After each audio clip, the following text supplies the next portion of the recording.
Welcome to our chapter on the Global Investment Performance Standards. So in this reading, the CFA Institute provides a good overview of what's included in these GIPS standards.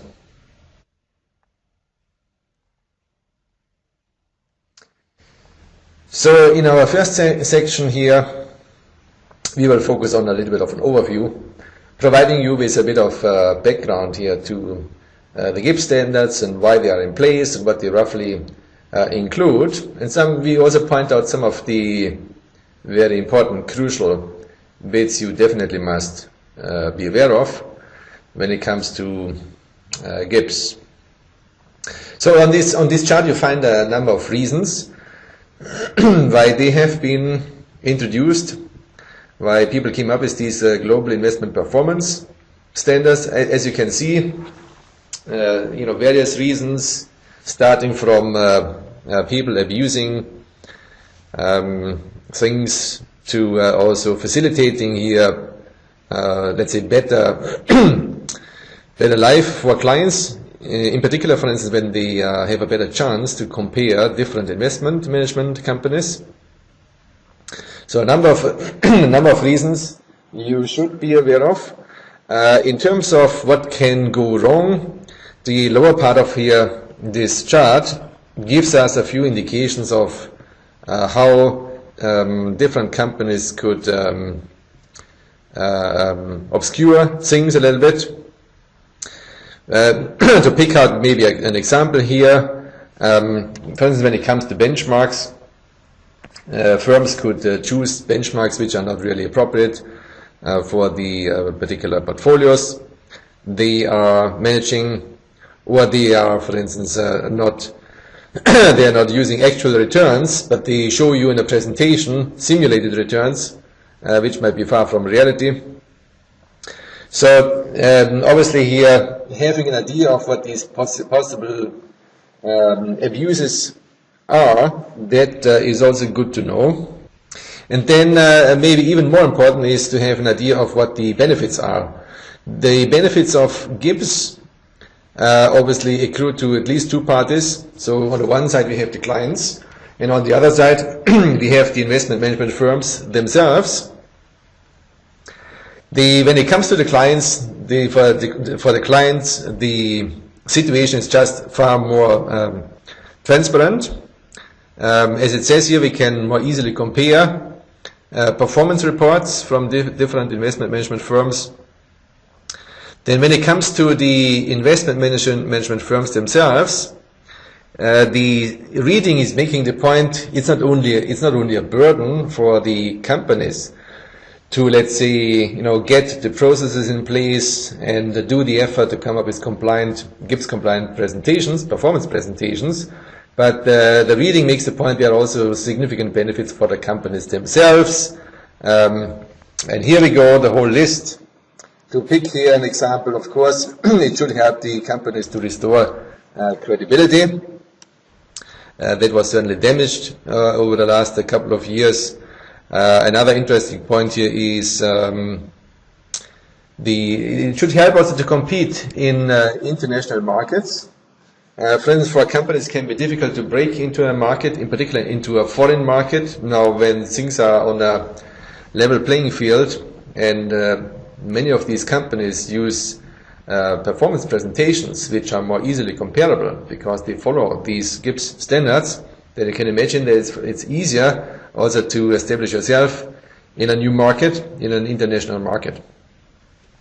So anyway, a number of benefits you should try to understand. And then on this page we have sort of a little history about the evolution of GIPS, how it all started out and where we ended up more recently. One of the guys who has done early work in terms of thinking about how could performance be measured was a person called Peter Dietz, so that might be worthwhile to remember here. And then you see also the timeline here, it started pretty early here. than in the 1980s, with more work being done. One organization which has put in some work here is the Association for Investment Management and Research, which then later turned, as far as I remember here, into the CFA Institute, because they were the ones who came up actually with a performance presentation standard here in 1990. So that was a sort of a key milestone. And as you see, then 3 years later here, the first edition of a proper handbook was actually published. And only later on, 4 years later, here in 1997, here a second edition of this handbook was released.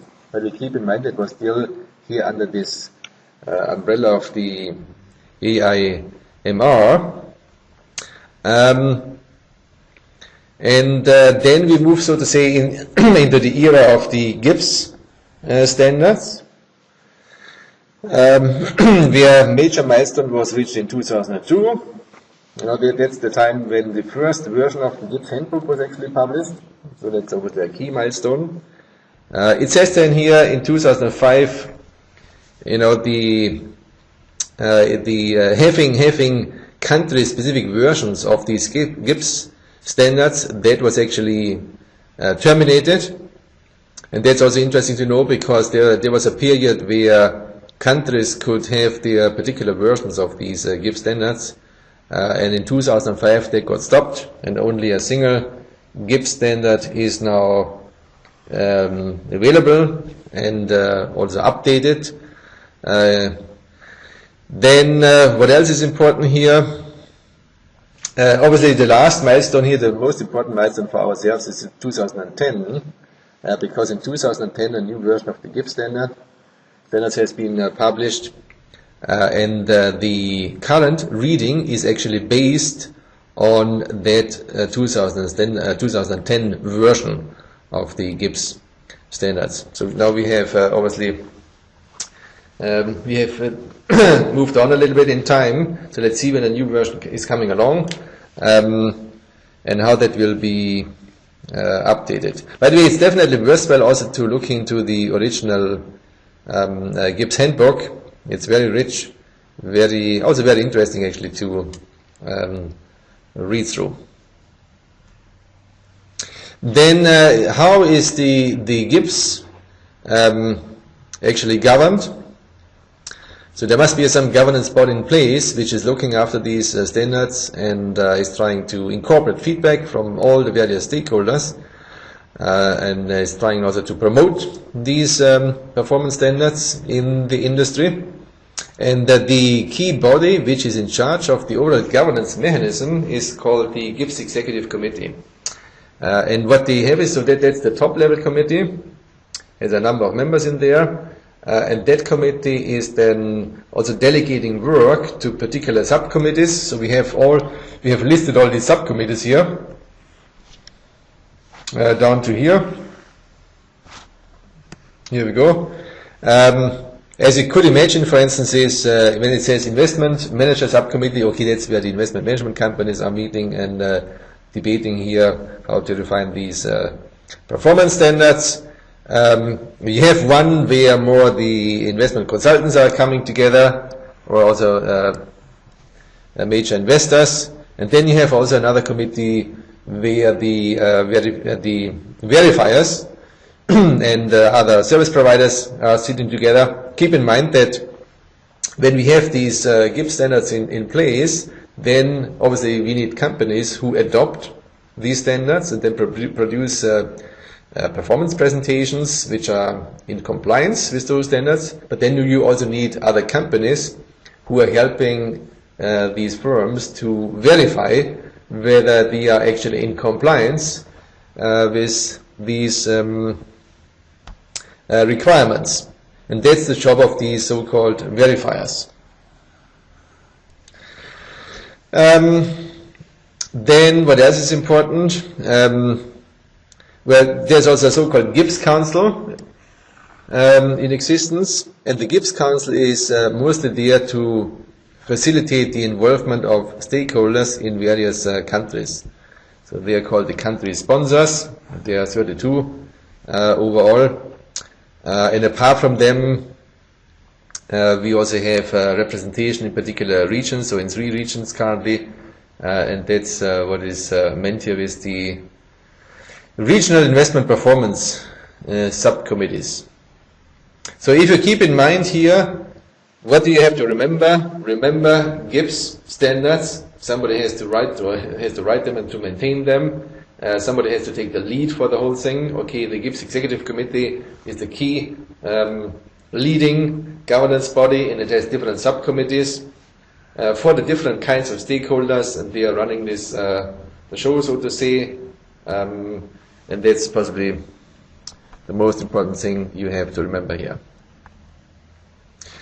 Now this page here talks about what are the objectives of the global investment performance standards, and also what are some of the characteristics. Now that single page is surprisingly important. So I need to convey here the message that you need to read every line here. Essentially, it is that important.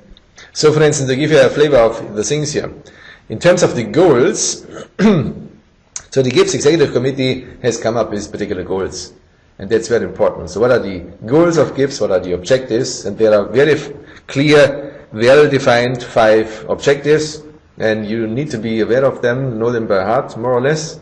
As you can see, the first point is very much about getting everybody on the same page of how returns for portfolios and then aggregates of portfolios, which are called composites, how they are calculated, number one, and secondly, how the performance is presented to investors, actually to existing clients or also to prospective clients who might want to invest, so to say. Then the second point is saying that there are lots of rules around and requirements around here in GIPS which are dealing with how information is presented such that it is actually fair, and also how things are disclosed. Particular, let's say, finer statements, how they are disclosed. So that's number 2. Then number 3 is essentially saying here the information, you need to have accurate information and you need to have consistent performance information. When you have that as input data, then you can generate a good output presentation. So, the contrary would be rubbish in, rubbish out. So what they say here is to have very good output, very consistent output, you need consistent input, performance data, and also accurately measured performance. Then the fourth point is also saying here, one of the objectives of GIPS is also to facilitate global competition without creating barriers for new investment management companies. That was the point that I previously mentioned. As a benefit for investment management firms, it should be easier for them to engage in other new markets on an international basis. So that's also coming into here one of those 5 objectives. And the last point is also quite understandable, because the industry tries to avoid to be regulated too heavily. So that's a sensible idea. So the idea is here to promote self-regulation, and self-regulation works, of course, nicely if everybody sticks to the rules, to the self-imposed rules and requirements. So that also makes sense. So these 5 objectives are highly important to remember. Then in terms of other major things, GIPS, is it mandated that all firms are doing this? Or is there a choice? And the key point here is this is a voluntary standard. So if you are an investment management company, you're not forced to adopt GIPS, not at all, but it's voluntary. So you can choose to do so, and it's obviously recommended that you do so. Then in terms of to whom these standards actually apply,